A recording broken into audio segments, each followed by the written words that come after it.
শিবিরের প্যানেলের কথাটা অনেকবারই বলছি যে আমি আসলে ছিলাম স্বতন্ত্র প্রার্থী হওয়ার প্ল্যান ছিল। আমি যেদিন সর্বশেষ মনোনয়ন তোলার সর্বশেষ যে ডেট ছিল, তার আগের দিন রাতে আমি যখন স্ট্যাটাস দিই যে আমি নির্বাচন করব, তখন সাদিক আমাকে ফোন দেয় যে ভাই আপনি আমাদের প্যানেলে নির্বাচন করেন। তখন আমি তাকে আহ, রাজি হই নাই।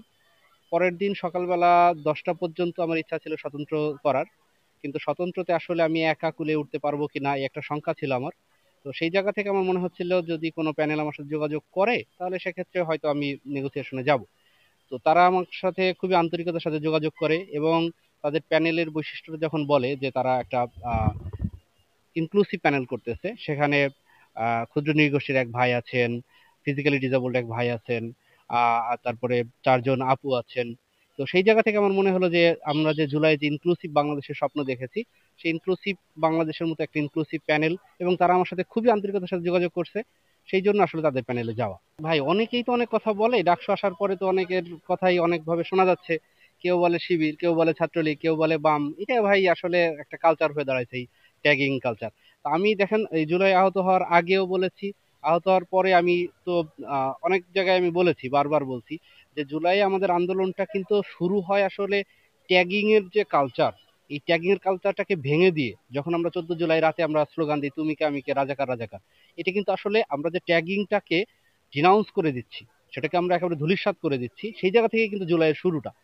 এবং ওই ট্যাগিংটাকে আমরা ডিনাউন্স করার জন্যই কিন্তু ওরা পরের দিন আমাদের বন্ধুদের উপর হামলা করে। তো এই যে যে তন্নির ছবিটা ভাইরাল হলো, কি জন্য ভাইরাল হলো? আর ছাত্রলীগ আমার উপর হামলা হামলা করলো এই ট্যাগিং এর বিরুদ্ধে আমাদের ক্ষোভ থেকে। তারা যে ট্যাগিংটা ইউজ করতেছিল সেই ট্যাগিংটাকে আমরা ওন করলাম যে হ্যাঁ ঠিক আছে, তোমরা যদি বলো রাজাকার আমরা রাজাকার, তো কি করবা? এই যে যে ওন করার ব্যাপারটা, এই যে যে ট্যাগিং কালচারটাকে ডিনাউন্স করার ব্যাপারটা, তো সেই জুলাই থেকে এই নতুন বাংলাদেশ পাওয়া, নতুন ঢাকা ইউনিভার্সিটি পাওয়া, ডাকসু পাওয়া, সেই ডাকসুতে এসে যদি আবার সেই ট্যাগিং কালচার হয়, সেটা তো অনাকাঙ্ক্ষিত। এবং আমি বলি এটা জুলাইয়ের সাথে বিশ্বাসঘাতকতা করা। ডাকসু দিয়ে জুলাইকে পূরণ করে দেখেন, জুলাই একটা সামগ্রিক আন্দোলন ছিল। একেবারে গ্রাম থেকে শুরু করে শহর পর্যন্ত নানান শ্রেণী পেশার মানুষ এই আন্দোলনে যুক্ত হয়েছে। কিন্তু বিগিনিংটা তো ঢাকা ইউনিভার্সিটি থেকে, এটা তো অস্বীকার করা যাবে না।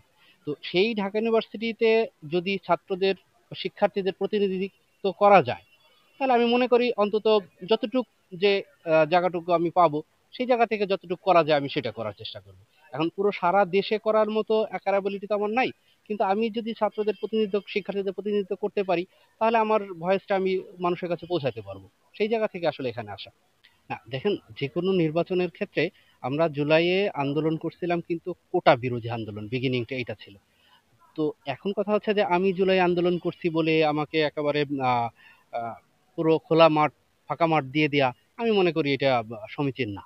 তো আমি আমার যোগ্যতা শো করব, আমার প্রতিদ্বন্দ্বিতার যোগ্যতা শো করবে, এরপরে ভোটাররা সেটা সিলেক্ট করবে। হ্যাঁ, জুলাই আমি আহত, আমার যে ক্যারিয়ার ছিল বা যে লক্ষ্য ছিল সেটা ধূলিসাৎ হয়ে গেছে, সেটা শেষ ধ্বংস হয়ে গেছে। সেই জায়গা থেকে শিক্ষার্থীরা আমাকে ভালোবাসে, শ্রদ্ধা করে, তাদের সেই ভালোবাসা শ্রদ্ধাকে আমি সবসময় সম্মান করি। এবং আমি এটাকে ওন করি যে তারা আমাকে এতটা ভালোবাসে। আমি আসলে খুবই আহ, আপ্লুত হই যখন তারা আমাকে এতটা ভালোবাসা দেখায়। তো কিন্তু ওই যে যেটা বললেন যে জুলাইয়ের যারা যোদ্ধা তাদেরকে একেবারে বিনা প্রতিদ্বন্দ্বিতায় বা খুবই এইভাবে জয়ী হওয়ার কথা, কিন্তু এইটা তো আসলে ডাকসু। এখানে আমার মনে হয় যে যার যার যোগ্যতা অনুসারে শিক্ষার্থীরা ভোটে নির্বাচিত করবে। এখানে জুলাই আমরা যে কালচারকে ধ্বংস করার জন্য আন্দোলনে নামলাম, আমরা চাই না আমরা সুবিধা নিয়ে ঠিক একইভাবে সেই কালচারটা আবার বিল্ড আপ হোক। আমি জসিমউদ্দিন খান, ঢাকা বিশ্ববিদ্যালয়ের রাষ্ট্রবিজ্ঞান বিভাগের শিক্ষার্থী। আমি আছি ঐক্যবদ্ধ শিক্ষার্থী জোটের আন্তর্জাতিক বিষয়ক সম্পাদক পদপ্রার্থী ডাকসুতে। তো আসলে এই আন্দোলনের এই 24শে জুলাই আমি আন্দোলনে ছিলাম একজন চাকরি প্রার্থী হিসেবে। তো সেই জায়গা থেকে আমি যখন নিয়মিত আন্দোলন করছিলাম ক্যাম্পাসের আশেপাশে, এরপরে আসলে 18 জুলাই আমার পুলিশের গুলিতে এক চোখের দৃষ্টি নষ্ট হয়ে যায়। এরপর আমি দীর্ঘদিন হসপিটালে ছিলাম। তো এই ডাকসুতে আসার প্রধান কারণ হচ্ছে আসলে আমি এই যে যে আমার চাকরি প্রার্থিতার বা চাকরি করার যে ক্যারিয়ার সেটা শেষ হয়ে যাওয়া, এবং একই সাথে এই জুলাইয়ের যে আকাঙ্ক্ষা, জুলাইয়ের যে স্পিরিট, যে আকাঙ্ক্ষা নিয়ে, যে স্পিরিট নিয়ে ছাত্র জনতা আন্দোলনে নামছিলেন, সেই স্পিরিটটা, সেই আকাঙ্ক্ষাটা আমার কেন যেন মনে হচ্ছে একটু ম্লান হয়ে যাচ্ছে। তো আমার মনে হলো যে আমি যদি ডাকসু বা ঢাকা ইউনিভার্সিটি এবং আন্তর্জাতিকভাবে আমি এই জুলাইকে রিপ্রেজেন্ট করতে পারি, এবং ঢাকা ইউনিভার্সিটিকে বৈশ্বিক একটা আন্তর্জাতিক মানের বিশ্ববিদ্যালয়ে পরিণত করার চেষ্টা করতে পারি, সেই জায়গা থেকে, সেই আকাঙ্ক্ষা থেকে, সেই জুলাইয়ের স্পিরিট থেকে আমার আসলে নির্বাচনে আসা।